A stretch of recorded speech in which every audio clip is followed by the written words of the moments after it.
मित्र हो, नमस्कार. आज मी तुम्हाला अमेरिकन मेकचं म्हणजे रिव्हारोसी इटालियन मेड पण अमेरिकन मॉडेल बिग बॉय हे जगातलं सर्वोच्च शक्तिशाली पॉवरफुल स्टीम लोकोमोटिव्हचं मॉडेल मी तुम्हाला दाखवणार आहे. हे 4 सिलेंडर बिग बॉय असं त्याला म्हणतात. 4884 हे व्हील व्हर्जन आहे.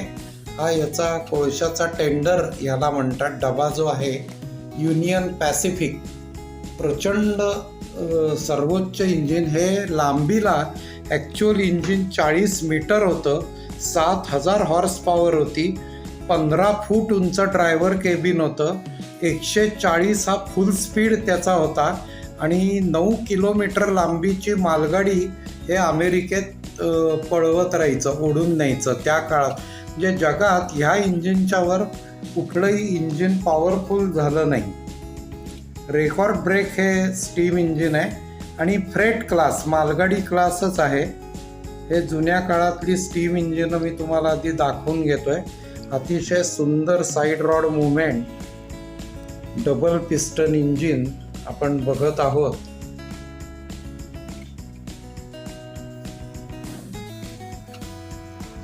अतिशय ब्युटिफुल अशी मुवमेंट अफलातून आपण बघत आहोत.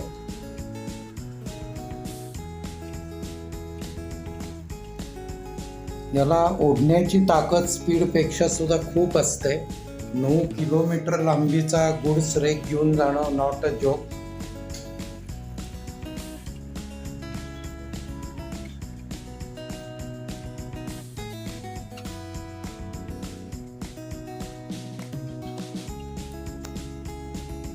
आता ह्यानंतर तुम्हाला एक मेल फिट एक बाल्टिमोअर ओहिओचं लिमिटेड एडिशनचं 4 गाईड व्हील, इकडे 3 तिकडे 3 6 व्हील, ड्रायव्हर कॅप खाली 2 व्हील्स, 462 हे पॅसेंजर फिट स्टीम इंजिन मी तुम्हाला दाखवत आहे.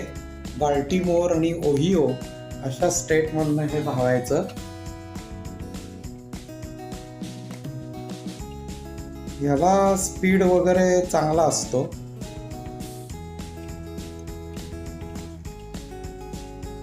अतिशय ब्युटिफुल अशी नाईस मुवमेंट आपण बघत आहोत.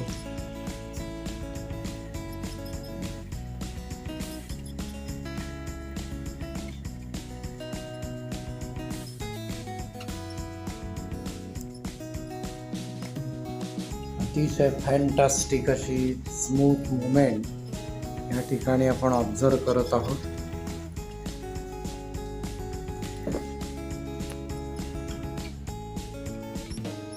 तर यानंतर तुम्हाला एक शंटिंग इंजिन दाखवणार आहे. आता शंटिंग इंजिन मी दाखवतोय. हे जवळच्या अंतराला म्हणजे 13 मैल डिस्टन्ससाठी वापरायचा. त्याला कोळशाचा सेपरेट डबा नसतो. अत्यंत जवळच्या अंतराला हा कोळसा जेवढा मागच्या स्टॅकमध्ये तेवढा पुरू शकतो. आणि 060 गाईड व्हील 0 मध्ये 3 तिकडे 3 6 व्हील, ड्रायव्हर कॅप खाली व्हील 0. 060 हे त्याचं व्हील व्हर्जन आहे.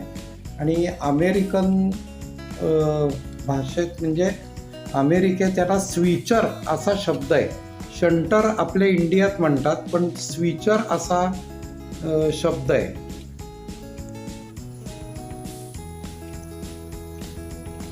रीडिंग लोकोमोटिव्ह शॉप 1251 असा लोको नंबर आहे.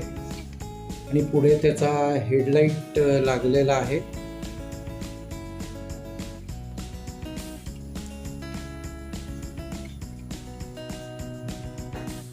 याला शंटर इंडियात म्हणतात, पण स्विचर अमेरिकेत हा शब्द वापरतात.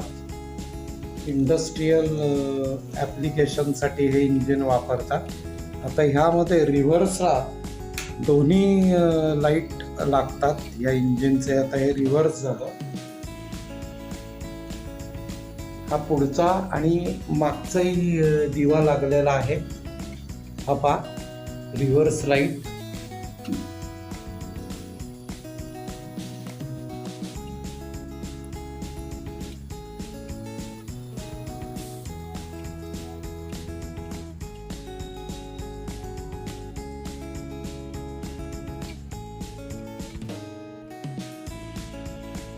Thank you for watching everybody.